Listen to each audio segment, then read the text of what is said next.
Naniniwala ang Office of the Solicitor General na walang bisa ang bentahan ng Pascon Village sa pagitan ng Tourism Infrastructure and Enterprise Zone Authority at ng Premier Central Incorporated.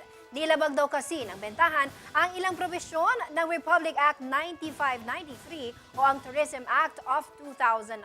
Si Rina Pawid ang may report. Void o walang bisa, yan ang opinyong inilabas ng Office of the Solicitor General o OSG kaugnay ng bentahan ng Pascuhan Village. September 18, 2017 nang ilabas ng OSG ang 6 na pahinang opinyon na pinamagatang Legal Effects of the Sale of the Pascuhan Village.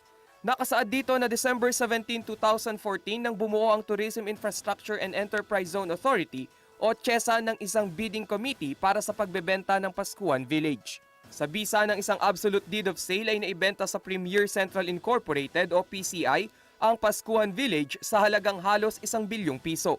Sa opinyon ng OSG, walang bisa ang transaksyon ng PCI at TSEA dahil hindi ito tumalima sa Section 54 ng Republic Act 9593 o ang Tourism Act of 2009. Nakasaad sa batas na ang Estado ang may karapatan sa pangangalaga, pagpreserba at pagpapaunlad ng isang makasaysayan at pangkalinangang lugar sa bansa.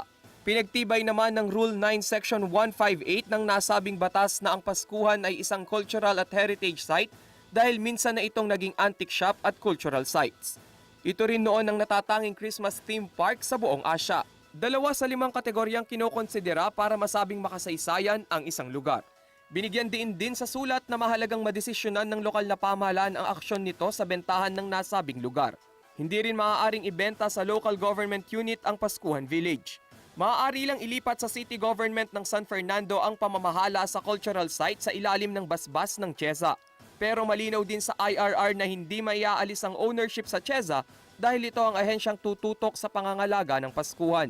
Nagpaalala naman ng OSG sa City Government of San Fernando na kung nais nitong gamitin ang right of first refusal, ay dapat itong maghain ng komprehensibong development plan sa Department of Tourism upang muling buhayin ang Pascuhan Village.